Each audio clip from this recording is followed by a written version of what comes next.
April 4th of 2002, my personal trainer came into my house, drugged me, wrapped my face and head in Saran wrap, beat me black and blue, screaming that he was going to kill me and my 12-year-old son at the time. And through our legal system, he served approximately 120 days, 5 years anger management, 5 years probation. Patricia Wenskunas is the founder of Crime Survivors. Her passion for assisting those who have been victimized by criminal attacks and tragedy has been driven by her own personal experience. Patricia was brutally attacked at the hands of a vicious assailant, and the injustice she received following that attack has led her to become the advocate she is now. I wanted to let victims know that they're not alone. There is help and support and resources out there, no matter what happens through the legal system, whether you get justice or you don't, that you're not defined by the crime, that you can survive, you can thrive. Let's sit down with Patricia and hear her story about why she started Crime Survivors and how Crime Survivors helps victims and survivors today. Let's dive right into today's American Game Changer.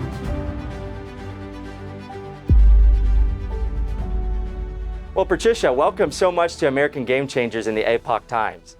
Well, thank you so much for having me. I appreciate it. Yeah, absolutely. So I first heard about Crime Survivors from one of our reporters, Lynn, here at Epoch. And she kind of gave me a little bit about you guys, but I wanted to do my own research. I went to the website, Googled you a little bit, and I'm not going to lie, I was a little taken back by what I saw, just the stories. Your story in particular really got to me, what happened to you and starting Crime Survivors. So for the people out there that haven't heard, I want to start there and just ask you, tell us a little bit about your story and Crime Survivors.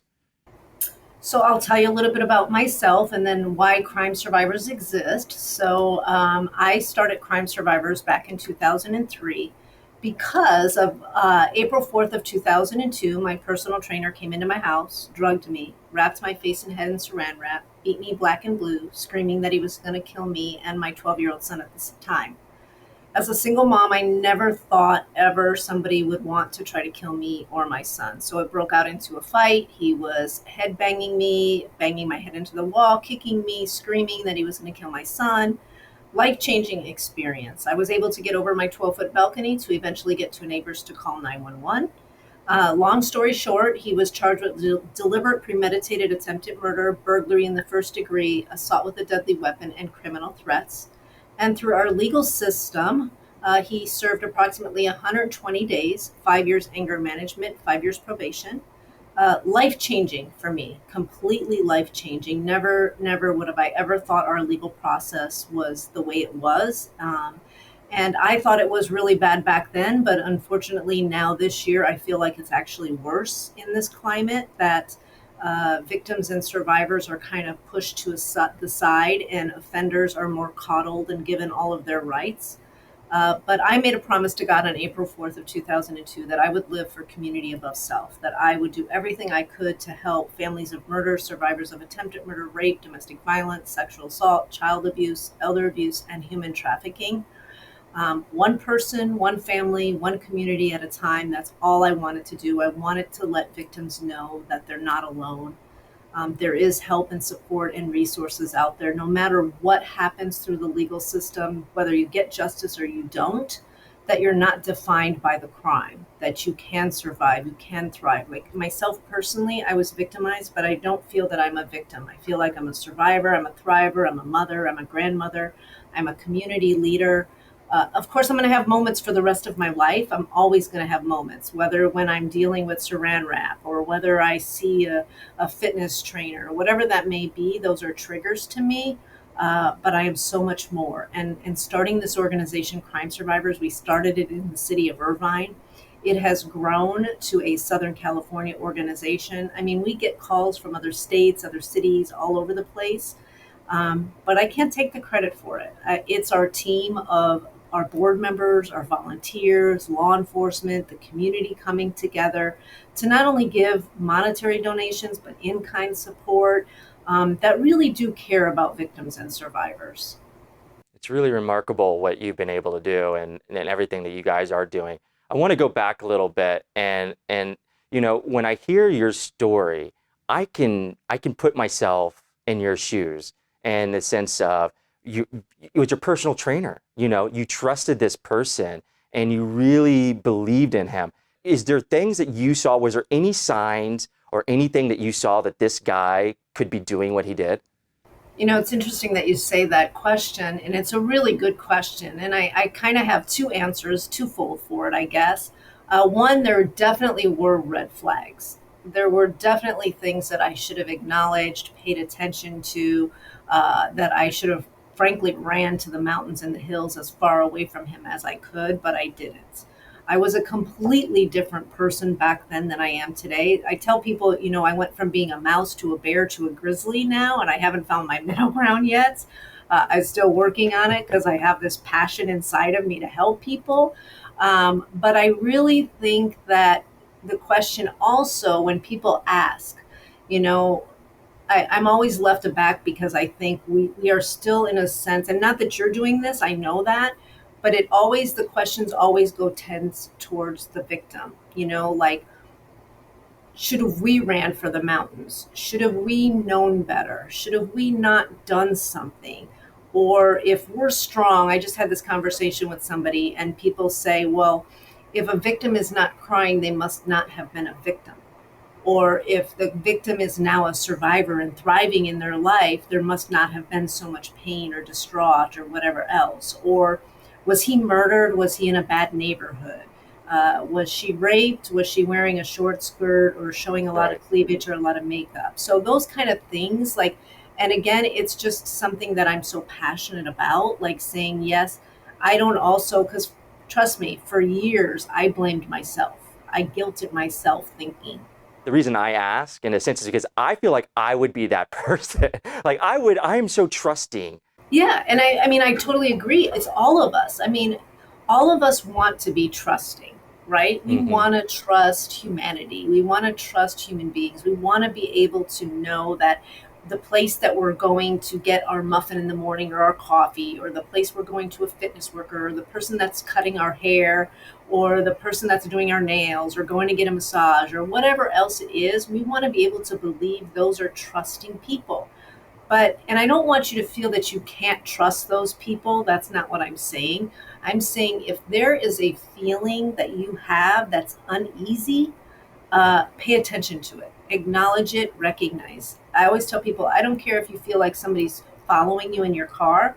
If you have to drive around the block 5 times, if you have to stop at a 7-Eleven or the bank or someplace else to detour that person, whatever it may be, then do that. If you have to go and take a self defense and safety class, if you have to go to the range to learn about your Second Amendment rights and protect yourself, safety first, of course, but always trust that instinct, Yeah. because not everybody out there is trustworthy. Not everybody else out there is going to try to kill you or steal from you or rob you. Right. But there are a lot of people, especially in this climate, that are going to. And it's worse now than it was in 2002, to be honest with you. And bringing that up, in 2002, you mentioned that this person got 100 and some odd, 120 days or sentence. And I was talking to you before we started. I mean, it seems like in today's age, if something like what happened to you happened today, that guy would be locked up for at least a couple of years in prison. It seems like after everything that's happened in the last years with the Me Too, like all this stuff. And so you were saying it might actually be less. Well, one would think that we would come further and we would grow and we would learn and things would get better. And me starting Crime Survivors as a nonprofit organization, I only started the organization because nothing was perfect. It was messed up, to be honest with you, or the organization wouldn't exist. But me starting this organization and then working 20 years and sacrificing almost every single day. I mean, I'm at my office 7 in the morning. I usually leave at 9 o'clock at night, 6 days a week. It's a lot of work running a nonprofit organization that I don't think people realize.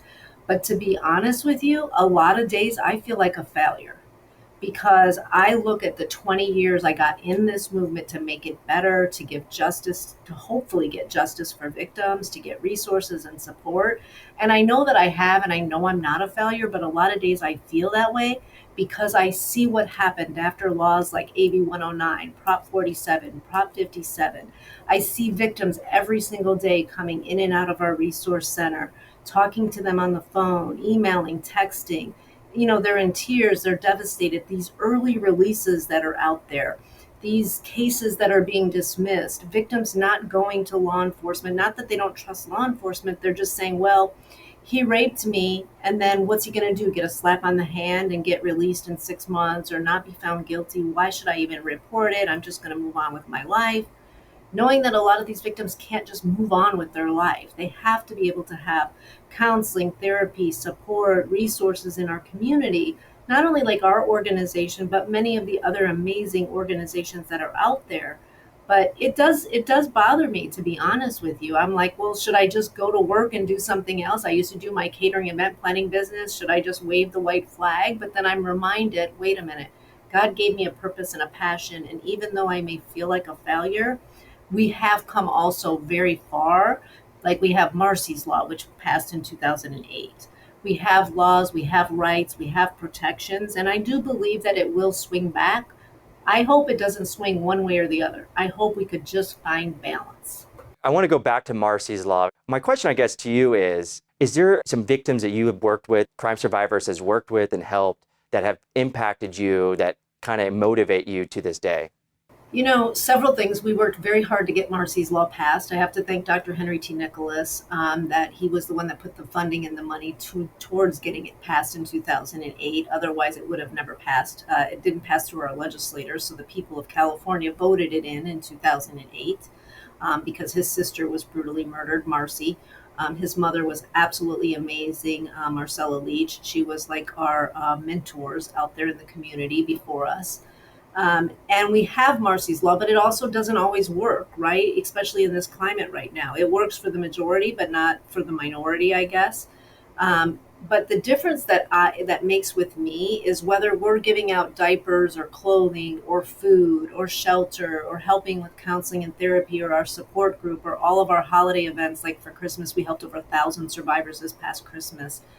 It reminds me every single day to be humbled, to be able to remember where I came from, how I got to this point, and that I can't give up. I can't give up not only on myself, but I can't give up on all of the individuals that have gotten us to this point. Every single donor, whether it was 10,000 or 100,000 or a dollar or a penny, every single person that has donated clothing and diapers and baby wipes, every single volunteer that comes out to our run walks or our galas, every single survivor that looks me in the eyes and thanks me and sends me a thank you card or a photo, or a note saying that they don't have to, like one victim that said, I don't have to go back and be beaten in order to be able to get toothpaste or milk for my babies.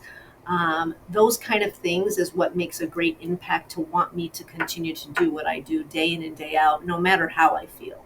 I can have my own pity party and I can feel bad for myself. I can feel bad for, maybe not raising enough of money or being on a platform or anything like that. But really, at the end of the day, it's about maybe helping those children, especially to know that they're not alone and that it wasn't their fault. Especially the little children that are 8 years old that get their innocence taken away, whether they're molested, and having those feelings that they don't have to grow up with forever to be re-victimized over and over again. Wow. You mentioned Marcy's Law.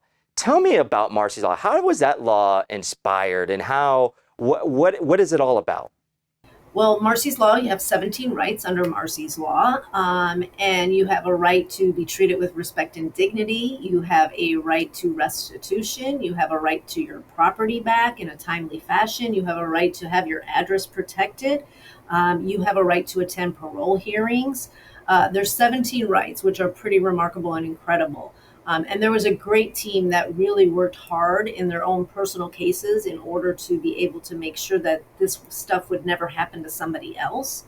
And Marcy was brutally murdered by her ex-boyfriend. And Marcella Leach, she was not notified of his release, and she was going into the grocery store to get some milk and bread, and he passed across with her. As she was going in, he was coming out, and she had never even known or realized that he was being released. And so that sparked a lot in Marcella, as well as her son, Dr. Henry T. Nicholas, in order to work with a team to get Marcy's Law written.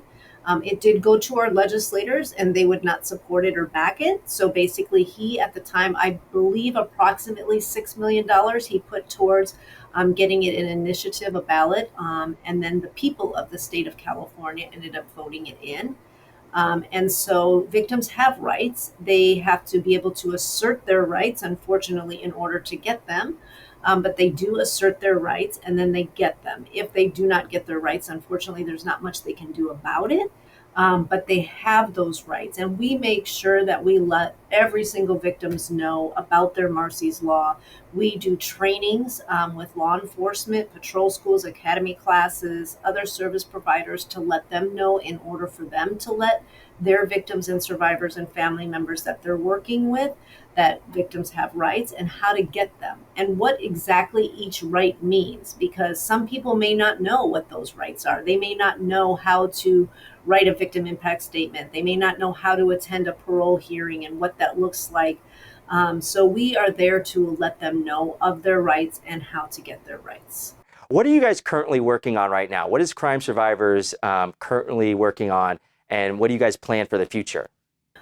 Because again, we have to be a voice for the voiceless. And that's what I feel like I am, a voice for the voiceless, to be out there for families, for victims, for survivors, for our community.